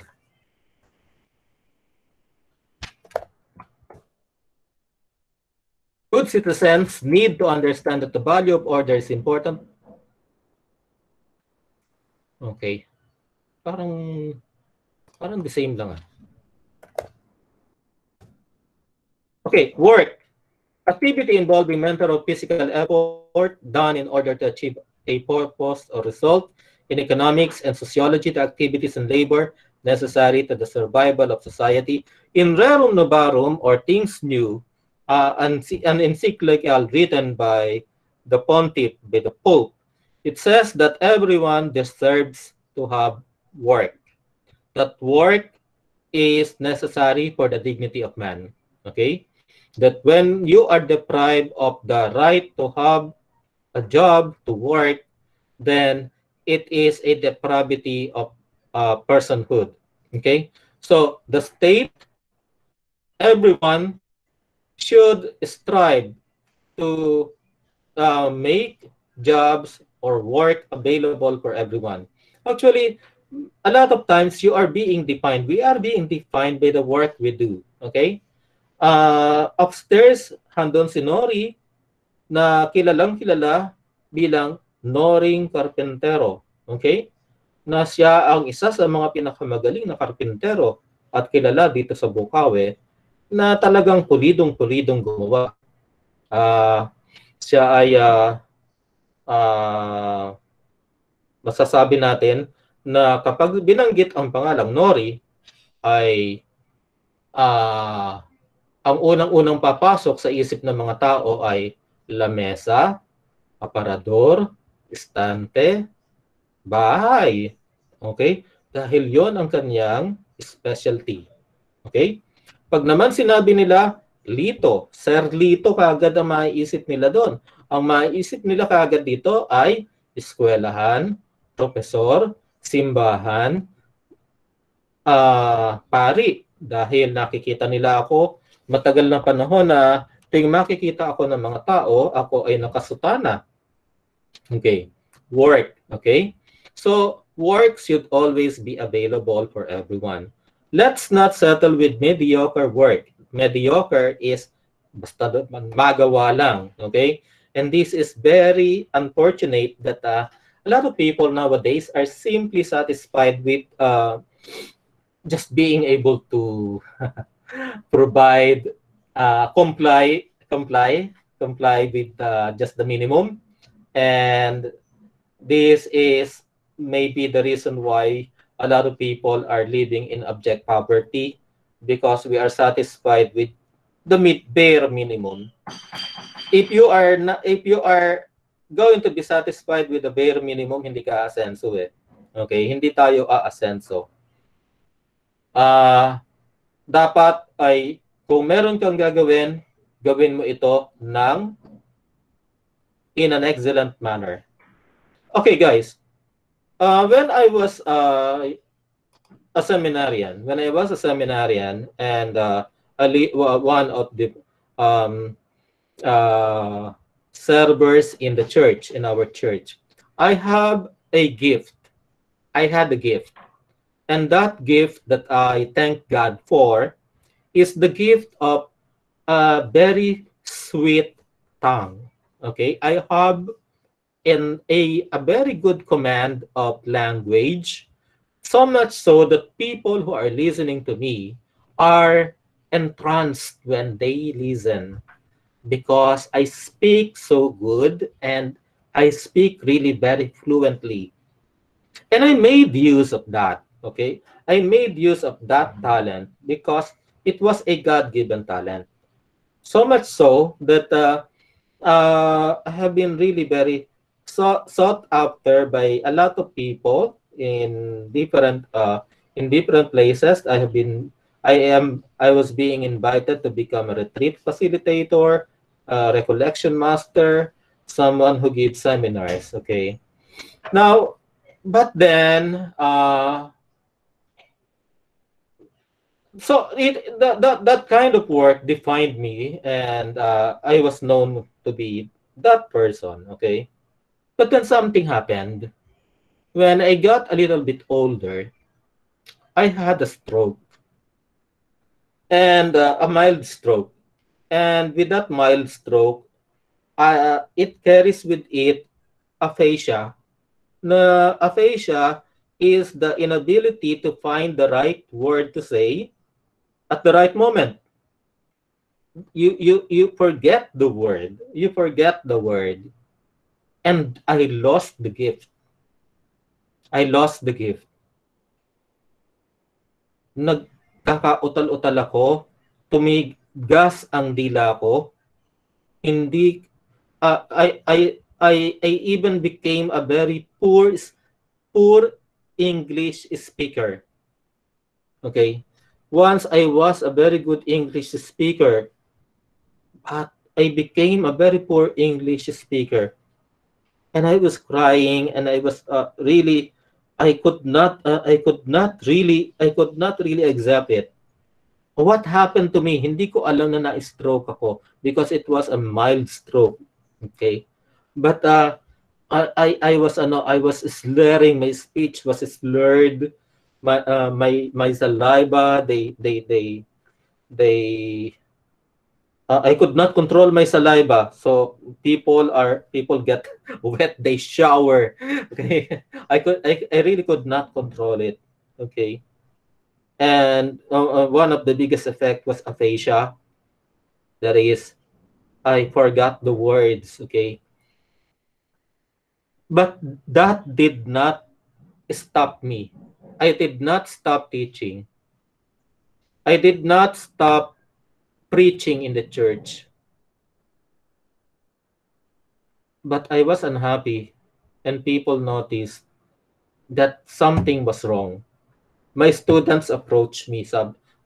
Mahal na mahal ako ng mga una kong estudyante eh. Kayo kung kung makakasama ko kayo, alam nyo, mamahalin nyo rin ako, alam ko yon.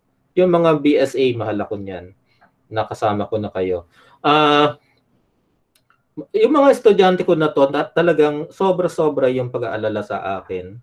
That yung mga estudyante ko sa BSU, they approach me, "Sir, ano nangyayari sa'yo?" Sabi sa akin. And I told them, I don't know what is happening to me. I could not master the command of the English language. And even if I try to speak in Tagalog, Tagalog is also a difficult thing for me to say because I could not find the right word. But I did not stop teaching. I did not stop teaching. Eventually, little by little, I was able to recover, but not 100%. Even after this day, I am not speaking the way I was in a 100% way. But you know what? There was something good. There was also something good that happened. And what happened was that people saw that even in spite of my limitations and struggle, I still try and aim to do and come up with the best that I can give. Okay? And that is enough. That is enough. With the loss of the golden tongue, okay, with the loss of the golden tongue that God gave me, okay, it was replaced by wisdom and love. And I think what replaced the beautiful manner of speaking that I used to have is much, much better because I can relate now to ordinary people because back then I was so detached, far from the ordinary, that people are afraid to approach me because they know that when they talk to me, I would be talking to them in English, that they would not be able to approach me in in a manner that is casual. But right now, I've lost that capacity. I am talking to them. I get to be able to. I get to be able to. I was really humbled. I was humbled by this condition, so much so that I realized that I am no different from any ordinary people. It's just that I know things and I can contribute and I can give. Okay? Uh, in spite of the limitation, sana nakikita ninyo, no? Sana nakikita nyo, in spite of my limitations in pronouncing the words, in speaking the English language, or talking to you in Tagalog, or explaining things, sana nakikita ninyo that I am always giving to you my 100% best. Okay? So, this is also the thing that God is asking us. The work that we do, in the work that we do, we give our 100% best and more. Okay?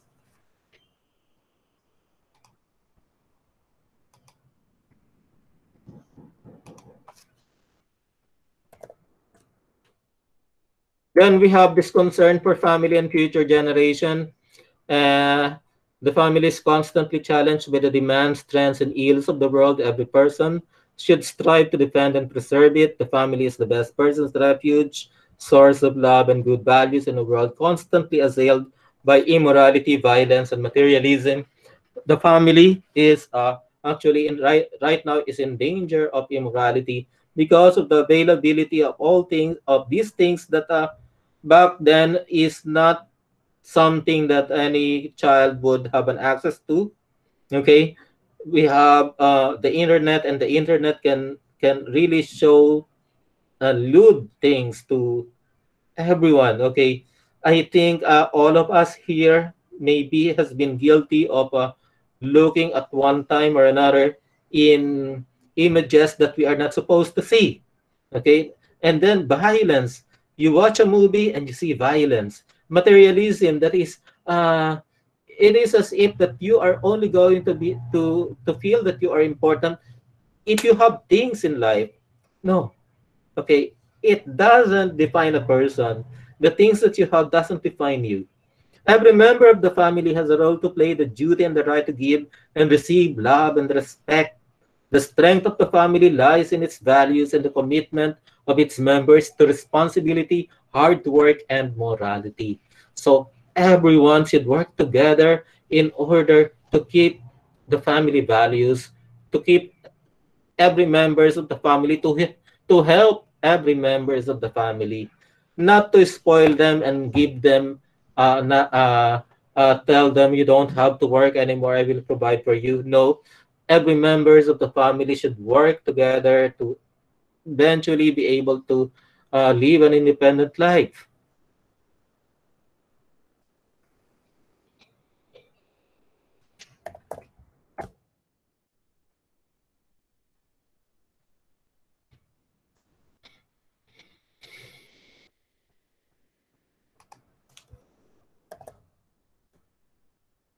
Pagka makatao, the core value of being makatao is that we live in love, freedom, peace, truth, and justice.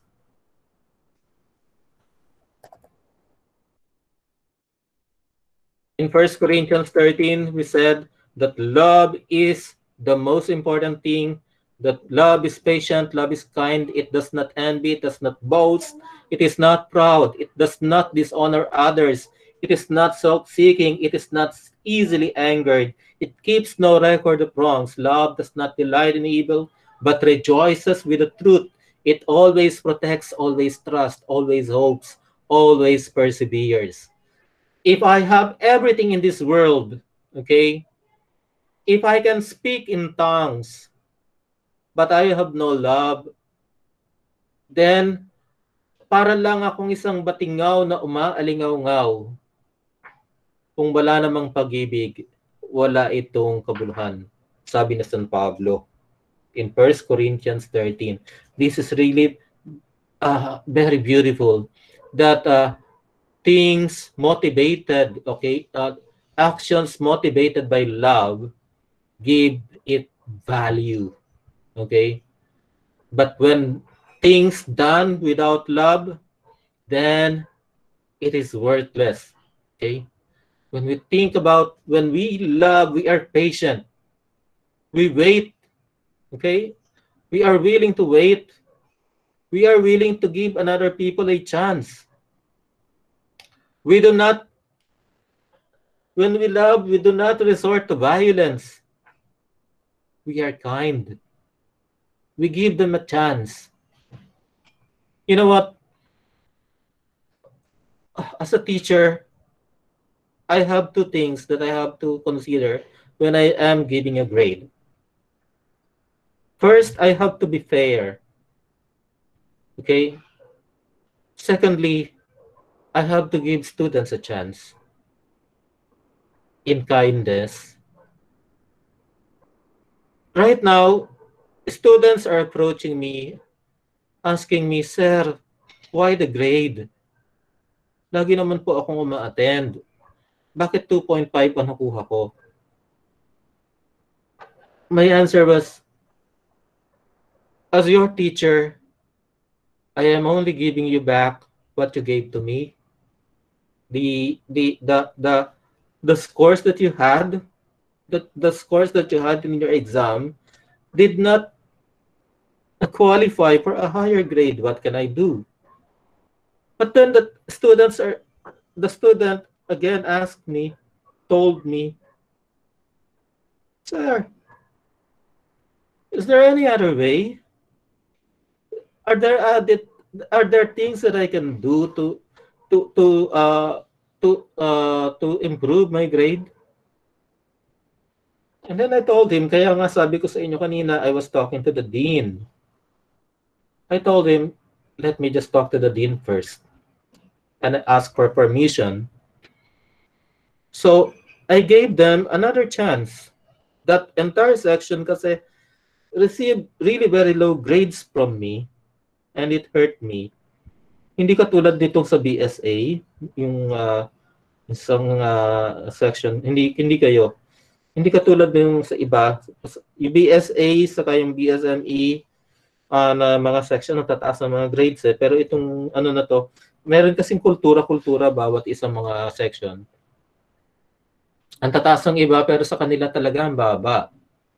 So I asked the dean, can I let them retake all their exams so that I can recompute their grades?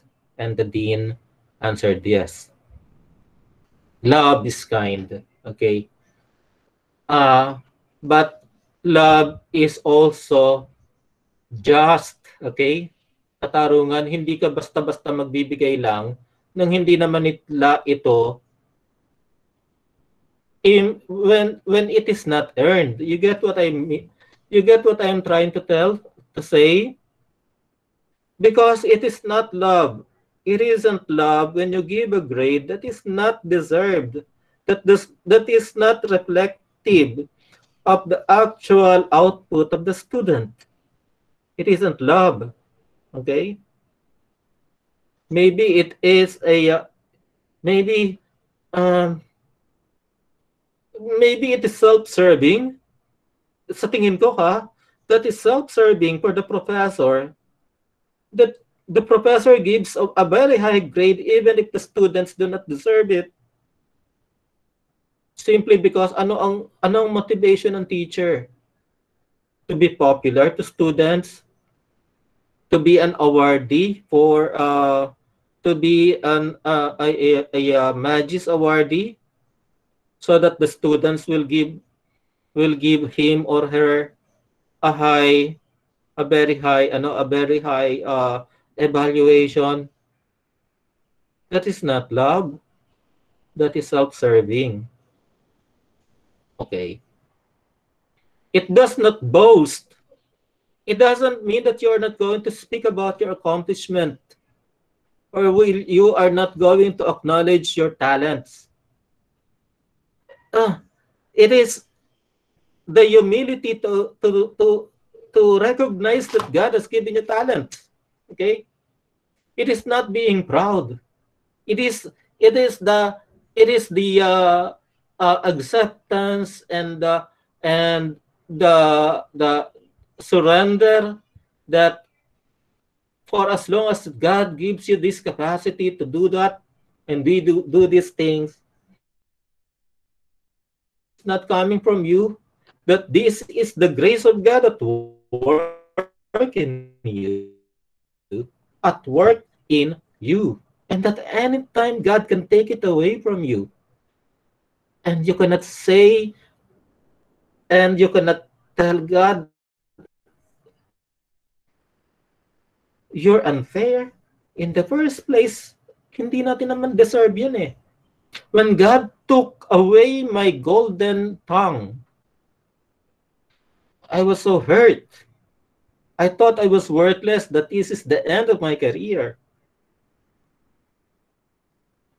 And yet, I find myself right now still doing the things that I was doing before without that silver tongue, without that golden tongue. But then I saw and I realized, even in spite of my decreased capacity of command, of decreased command of the English language, and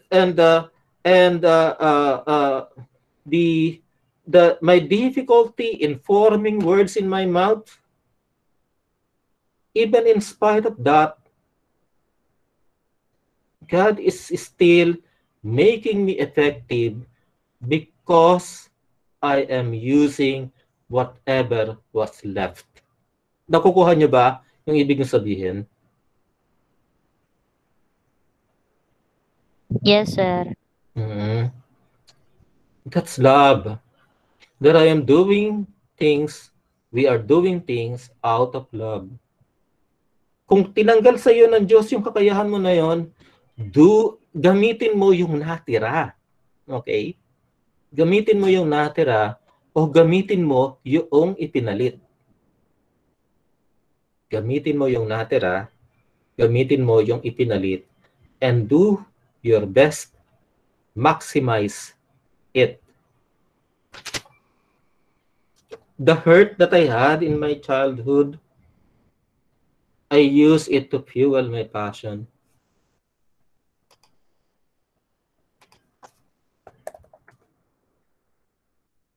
Pay it forward with love. Pay it forward with love. When things are given you, okay, you don't have to repay it back. Pay it forward.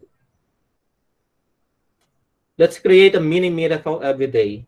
Who knows, we might just have a chance to change the world after making one secret good deed. Continue doing good in secret, for it is your Father in heaven who sees and rewards all things done in secret. It's Matthew chapter 6, verse 3 to 6. Pay it forward. Love can make the world a better place for everyone. Okay? An act of love given at the right time and place can possibly save a person's life.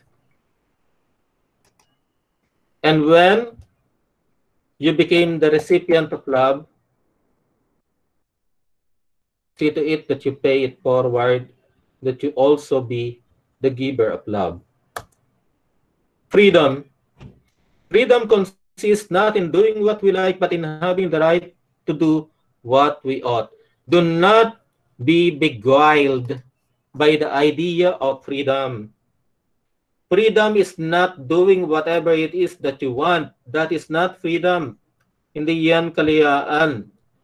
Ang kalayaan, tayong lahat ay may kalayaang gawin ang tama. Okay? Yun. When we choose to do evil, we are not actually exercising freedom. We are, when we choose evil, we are responding or following the slavery of evil, the slavery of the flesh, that we allow ourselves to become slaves of the devil, slaves of the flesh. But when we always choose the right thing, that is the proper exercise of freedom. You know, when you choose the right thing to do, you would notice that your limitations become smaller and smaller.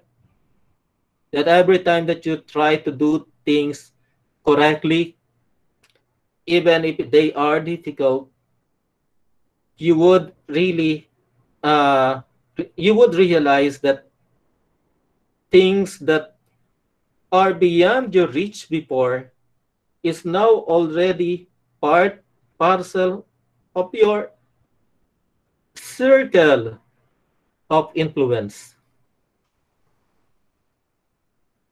As citizens, the price of freedom is eternal vigilance and responsibility. We shall carry our freedom with dignity and responsibility, ever mindful that our own freedom does not trample on those of others. Let's pledge to defend freedom boldly and unwaveringly so that we may be able to share its legacy to future generations.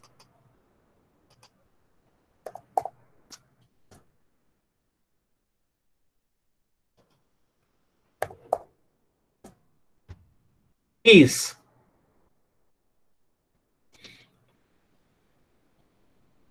What happened? Blessed are the peacemakers, for they will be called children of God. That is the beatitude. Okay, that if we are going to be if we are going to live our lives as instruments of peace, as a channel of peace, then we are really rightfully the children of God, because God is peace. The prayer of Saint Francis of Assisi: make me a channel of your peace. O Diyos, gawin mo akong tulay ng kapayapaan. As good citizens, we shall be a builder of harmony among our fellow men, know our obligation and do our best to fulfill them, preserve the rights and well-being of the people around us, perform duties and safeguard rights through active but non-violent means, right? So when we are peacemakers, we fight for freedom. We fight for peace. Sometimes we have to fight for it. We have to fight for it. And at times, it becomes a necessity that sometimes we should steer things a little in order to have peace. You know what I mean? But as much as possible, peace should be achieved without violence. Ahimsa, non-violence. Live a life of order so we can cultivate and reap value of peace.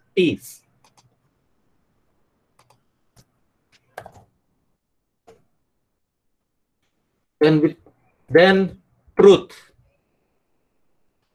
Truth, katotohanan. Okay? You know how important truth is?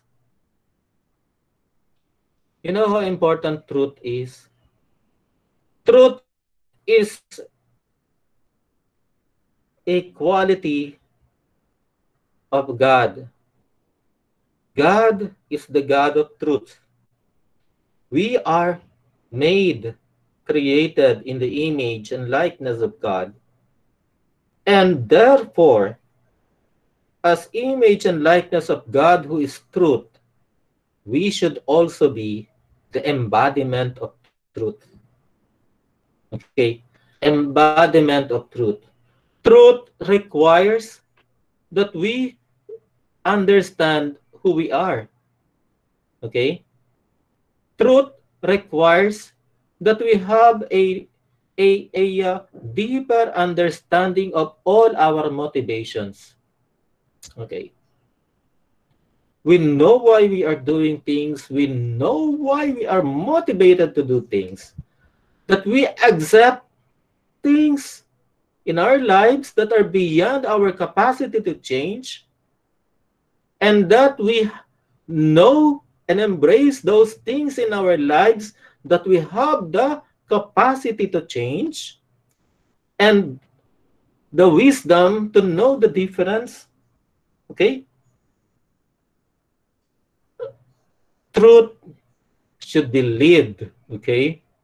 We have to be true to ourselves. Let us not live false lives. If you are going to live a life of falsehood, you are always going to be on guard. On guard, why? Because you are always afraid that people might see beyond you and mabuking ka na nagpapanggap ka lang. There is this beautiful poem that says, please listen to what I am not saying. Please listen to what I am not saying. This person says, listen please to the things that I cannot tell you, and not to those things that I am shouting out and trying to tell you, because that is not the real me. The real me is hidden inside, afraid to come out, afraid to be able to, afraid that people might see the real me and laugh at me and belittle me. I don't want I don't want people to know that I am weak. I don't want the people to know that I am broken. I want people to see that uh, I am so high and mighty, that everything is perfect with me, that my profile picture shows that I am so good, that my ATM at the moment are is me eating good food, having enjoying the company of friends, being happy all the time. Those are the things that I wanted that I want people to see, but there is something within, okay, that cries for for for for recognition, that is crying within, because he is the real me, and he wanted to be recognized too. So we build lies in place of the truth. We build lies. We build all these facades. We are living in half truths. We do not want. We do not want to be seen as weak, and so we build lies on top of lies, more lies, in order to secure that hindi tayo mabubuko na makikita yung ating kahinaan. But deep inside is a small voice crying and wanting to be recognized.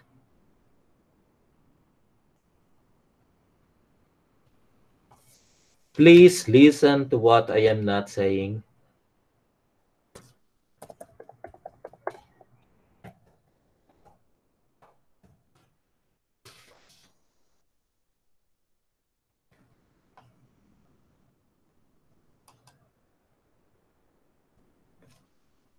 Says, don't be fooled by me. Don't be fooled by the face I wear.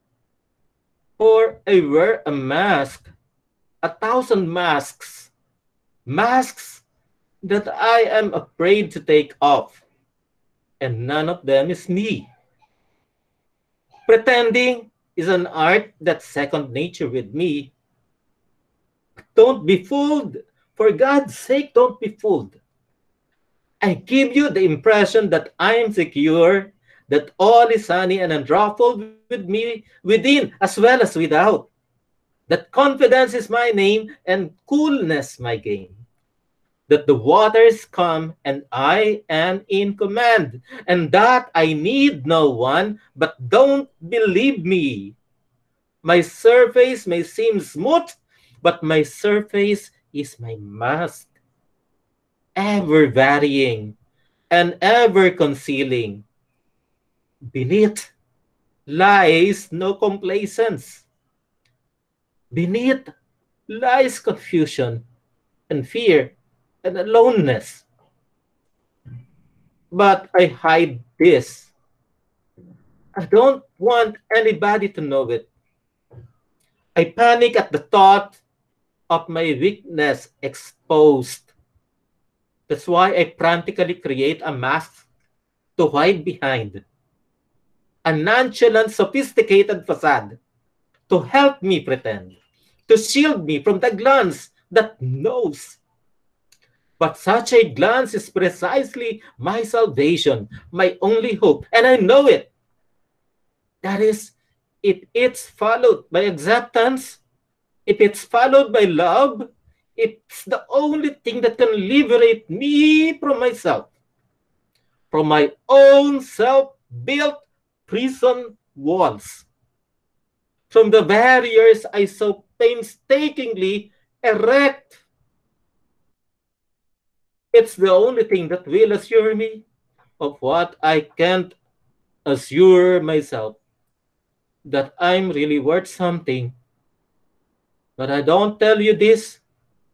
I don't dare. I'm afraid to. I'm afraid your glance will not be followed by acceptance, will not be followed by love. I'm afraid you'll think less of me, that you'll laugh and your laugh would kill me. I'm afraid that deep down I'm nothing, and that you will see this and reject me. So I play my game, my desperate pretending game, with a facade of assurance, with the hope and a trembling child within. So begins the glittering but empty parade of masks, and my light becomes a front. I idly chatter to you in the suave tones of surface talk. I tell you everything that's really nothing, and nothing of what's everything, of what's crying within me. So when I'm going through my routine, do not be fooled, but by things that I am not, by things that I am saying. Do not be fooled by what I'm saying. Please carefully consider. Please carefully and try to hear what I'm not saying. What I'd like to be able to say. What for survival I need to say. But what I cannot say. I don't like hiding. I don't like playing superficial phony games. I want to stop playing them. I want to be genuine and spontaneous and me. But you've got to help me. You've got to hold out your hand even when even even when that's the last thing I seem to want.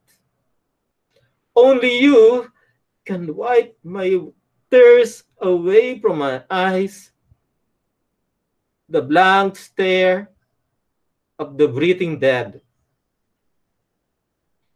Only you can call me into aliveness. Each time you're kind and gentle and encouraging. Each time you try to understand because you really love and care, my heart begins to grow wings. My very small wings, my feeble wings, still they are wings. With your power to touch me into feeling, you can breathe life into me. I want you to know that. I want you to know how important you are to me. How you can be a creator, an honest to God creator of the person that is me. If you choose to, you alone can break down the wall behind which I tremble. You alone can remove my mask. You alone can release me from my shadow world of panic, from my lonely prison. If you choose to, please choose to. Do not pass by me. It will not be easy for you. A long conviction of worthlessness builds strong walls. The nearer you approach me to the blinder, I may strike back. It's irrational, but despite what the books say about men, often I am irrational. I fight against the very thing I cry out for. But I am told that that love is stronger than strong walls. And in this lies my hope. Please try to beat down on those walls with firm hands but with gentle hands. For a child is very sensitive. Who am I? You may wonder. I am someone you know very well. For I am every man you meet. I am every woman you meet. I am you.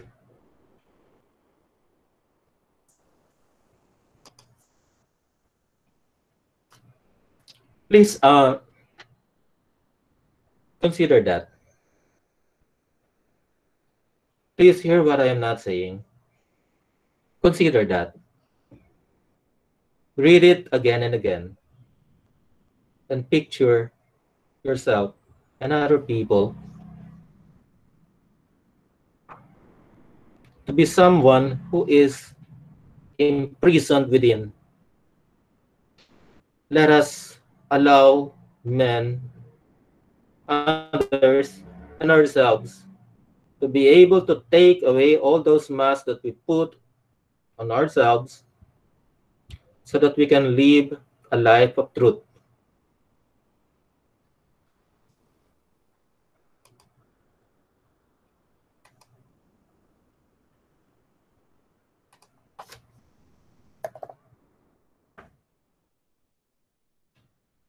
It's easier to tell the truth than tell a lie. Because once you tell lies, you'll have to be careful to live up to that lie. Ano to saglit ng gumagawa?